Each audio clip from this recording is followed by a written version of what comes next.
Bonjour,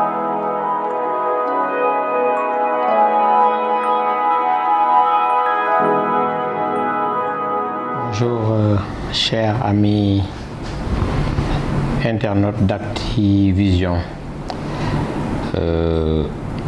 Aujourd'hui, on va parler d'un sujet spécial, d'autant plus que nous sommes dirigés vers le mois d'octobre et si nous avons mois d'octobre, donc vous conviendrez avec moi, Octobre Rose de si am ben place bu primordial.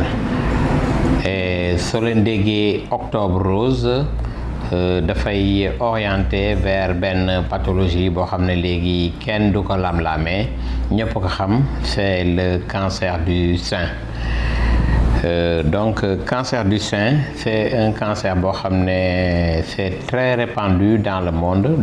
Donc actuellement on a, selon les chiffres de 2018, on a 58 000 nouveaux cas chaque année, moom mooy chiffre 2018 yi et 58 000 nouveaux cas yi. Bon, chaque année également on a chiffré à travers le monde à peu près 11 000 décès liés au cancer du sein. Donc c'est très important. Loolu moo tax tey ma choisir pour wax si. Au Sénégal, on a chaque année à peu près 1750 nouveaux cas. 1750 nouveaux cas, donc également c'est quelque chose de très remarquable donc au Sénégal. Loolu moo tax tey nag ma choisir donc pour wax ak suñu jigéen yi particulièrement, mais ça veut pas dire que le cancer du sein n'existe pas chez les hommes. Ça existe aussi bien chez les hommes donc que chez les femmes, mais plus particulièrement donc chez les hommes. Donc pour commencer dañuy def la définition. Donc c'est une tumeur comme ni may définir cancer yëpp, tumeur maligne donc développée aux dépens donc de la glande mammaire. Donc tumeur bi cellules yooyu mën nañu jóge ci glande mammaire yi migrer vers d'autres lieux, d'autres parties du corps. Donc c'est ce qu'on appelle les métastases. Donc si yenn parties yi mën nañu citer par exemple les os, yax yi, le foie, le poumon, les poumons, donc rarement si yeneen parties yi.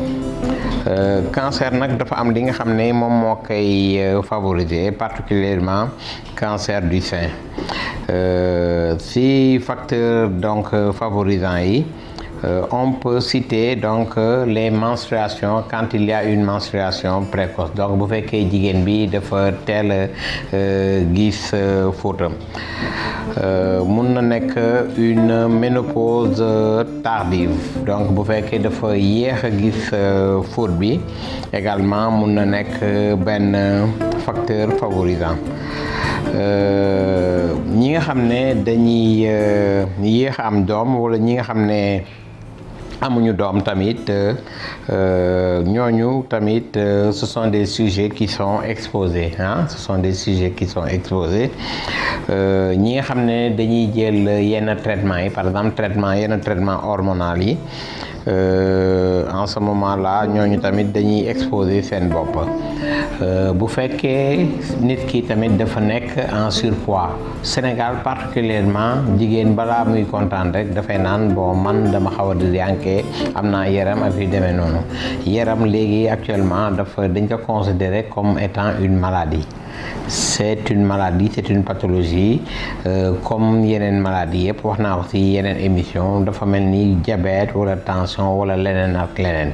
Donc dans le cadre de ce qui nous préoccupe aujourd'hui, donc cancer du sein, donc jigéen su amee yaram donc dafay favoriser donc apparition donc ay feebar yu mel ni cancer du sein. bon mun nañu am ce qu'on appelle benn facteur génétique, c'est-à-dire quelque chose ça peut être héréditaire. Par exemple sa papa am wala sa yaay am wala ku la jege am yow tamit am nga ay chance donc pour def feebar bi. Donc après facteurs favorisants yi on va parler un tout petit peu des symptômes li nga xam ne moo soo ko gisee mun na orienter donc vers le diagnostic donc d'un cancer. Par exemple bu fekkee gis nga mooy c'est le symptôme le plus évident aujourd'hui nga gis par exemple benn masse donc au niveau de ton sein mun na orienter donc masse boobu soo gisee soo ñëwee vers les professionnels de la santé donc mun nañu xool def loola ay test def loola ay rajo ak yu demee noonu de telle sorte que ñoom mun nañu donc poser donc diagnostic bi et là actuellement de plus en plus on se rend compte que grâce aux moyens donc de dépistage donc on détecte donc les cancers donc à des stades donc de plus en plus précoces. Donc loolu c'est tant mieux pour le traitement, c'est tant mieux pour la prise en charge parce que plus tôt que ñu détecter donc tumeur bi et plutôt donc la prise en charge donc elle est efficace.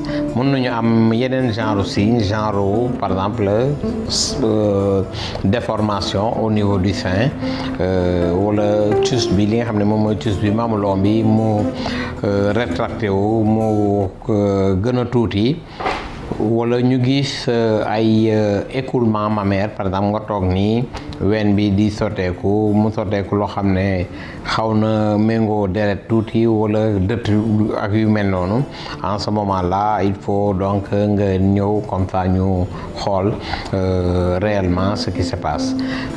Mën nañ ko gis tamit bu fekkee par exemple nit ki dafa commencé am ay ganglions axillaires mu ñëw ci benn côté bi commencé ci am ay ganglions rek en ce moment là les gens donc doivent s'inquiéter.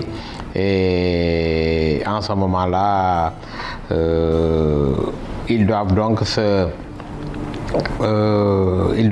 donc venir vers les professionnels donc de santé donc pour ñu xool ce qui se passe donc réellement. Après symptomatologie bi on va parler un tout petit peu de dépistage. Donc tout à l'heure maa leen di wax dépistage bi plus mu précoce donc plus la prise en charge donc elle est efficace. Donc dépistage bi mun na nekk benn dépistage boo xam ne nit ki ci boppam moom moo koy def c'est quelque chose de personnel, c'est ce qu'on appelle l'autopalpation.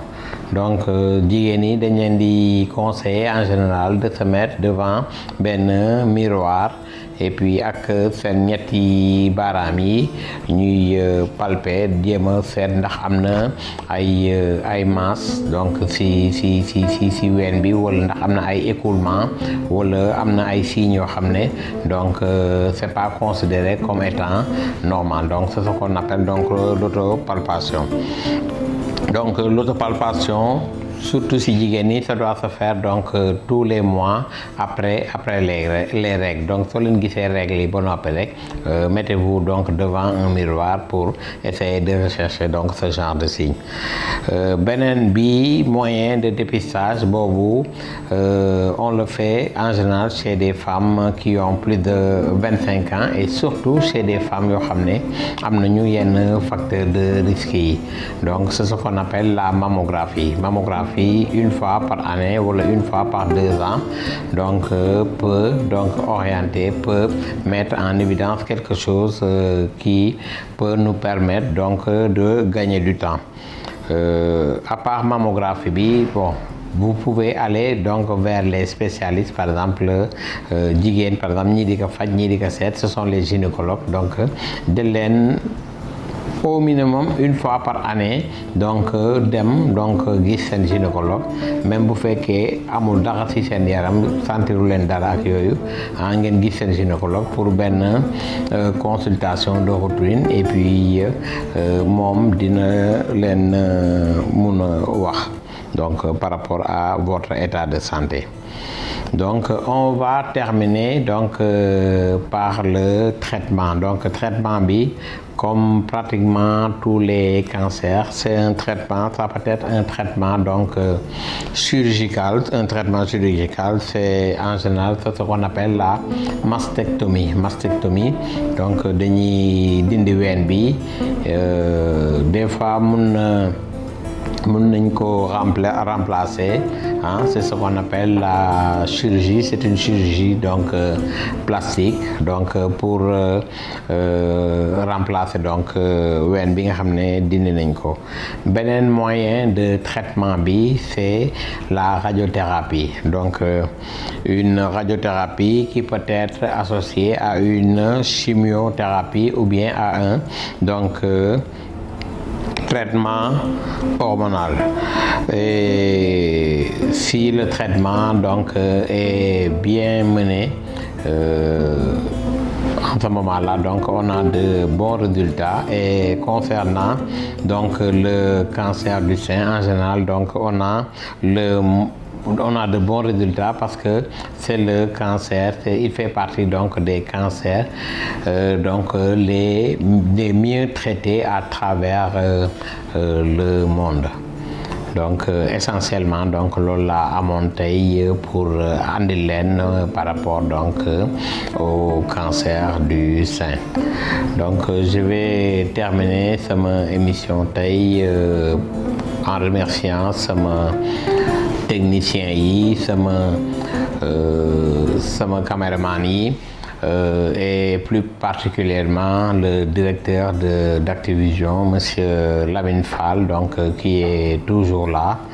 Et tey moom damay remercier particulièrement sama benn doom, dama koy wax sama doomam, madame Faye Adja, ñu ngi koy wax Adja Diouf, donc mi ngi fii à la clinique avec man, dëkk Mbao. Donc madame Faye ñu ngi lay seet, ñu ngi lay ziar, di ziarale sëriñ bi bu baax. Au revoir et à très bientôt. Merci.